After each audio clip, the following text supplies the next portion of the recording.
The Irishman, o El Irlandés, ha sido una de las grandes propuestas cinematográficas de Netflix, no solo durante 2019, sino probablemente durante toda su historia. La cinta se basa en la novela I Heard You Paint Houses, del escritor americano Charles Brandt,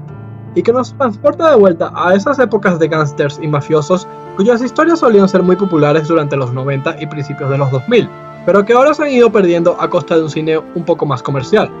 La película está contada a forma de un muy extenso flashback en el que nuestro protagonista, Frank Sheeran, o el irlandés, nos cuenta su recorrido dentro del mundo de la mafia y cómo casi toda su vida ha estado marcada por una afirmación concreta: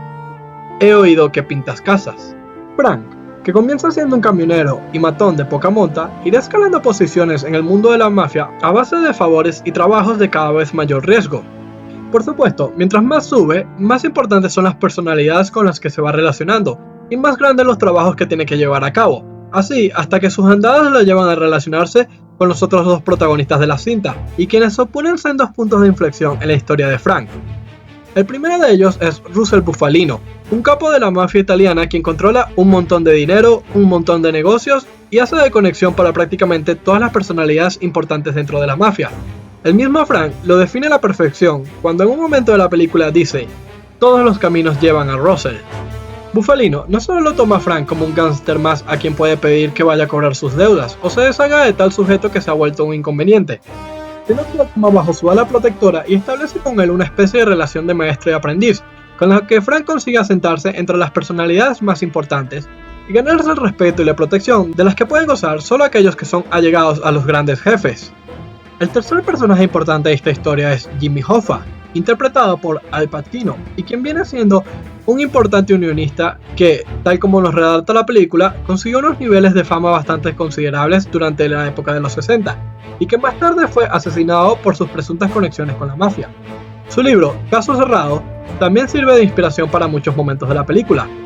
La relación entre Frank y Jimmy es completamente contrapuesta a la que tiene con Russell, y es que Jimmy, lejos de ver a Frank como un empleado a su cargo, lo ve como su igual, y poco a poco la relación entre ellos crece hasta convertirse en una sólida amistad. Jimmy, como todo el resto de personajes importantes, no es alguien que esté libre de pecados, ya que no tiene ningún reparo en hacer lo que se tenga que hacer para conseguir lo que quiere o mantener su poder respecto a sus competidores, pero su exposición no es ni de lejos la misma que la de los otros mafiosos. Jimmy es un tipo cálido, amable y sobre todas las cosas carismático. Claro, eso no hace que sus manos estén menos manchadas de sangre, pero cuando lo vemos en pantalla, si dejamos de lado lo que sabemos sobre su lado turbio, creo que es alguien bastante agradable y de quien a todos nos gustaría ser amigos. Por supuesto, no es ningún casual que a Jimmy nos lo presenten como alguien tan afable al lado del resto de mafiosos. Esto es para que empaticemos con él y para que su momento final con Frank se sienta más como una traición de nuestro protagonista que como las consecuencias por la constante necesidad de Jimmy y su negación a ceder ante una fuerza que acabó devorándolo. Un punto importante sobre la película es que no solo nos cuenta la historia de Frank de forma aislada, sino que a su vez nos los va poniendo en contexto con varios eventos sociopolíticos que ocurrieron durante esa época, para que de esa forma la historia se sienta mucho más real. Algo que me gusta mucho es cómo la historia se centra enteramente en individuos de moralidad bastante dudosa, y no malgasta el tiempo con personajes que podríamos considerar libres de pecados. De esta forma, no podemos establecer una línea divisora entre buenos y malos.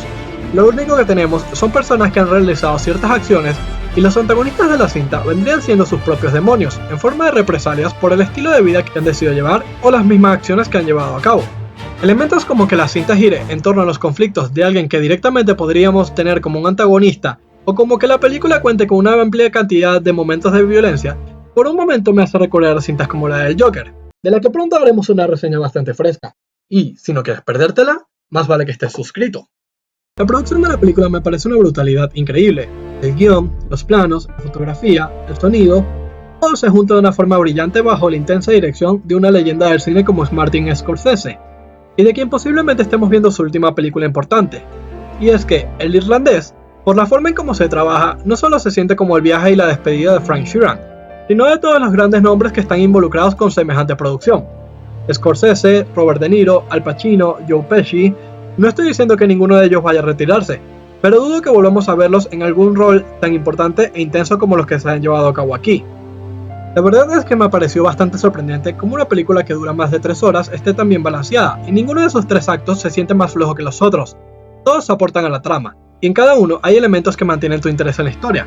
Esto por supuesto fruto del increíble dominio narrativo que a su larga trayectoria le ha otorgado a Scorsese. Especialmente destacable es la media hora del final de la película, la cual viene siendo una especie de epílogo en el que comprendemos que, sin importar cuánto renombre o poder amases durante toda tu vida, hay algo a lo que nunca podrás vencer: la muerte. Durante los momentos finales vemos como todos los allegados cercanos a Frank han pasado a mejor vida, y esta ahora es un hombre solitario que vive en el pasado. Pero más que recordar con añoranza las relaciones con aquellos a quienes acompañó hasta el final,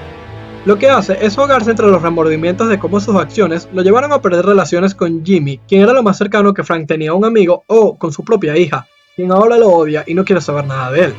Supongo que el mensaje final es que reflexionemos sobre cómo nos gustaría vivir nuestros últimos momentos, y si las acciones que estamos tomando de verdad nos están llevando en esa dirección.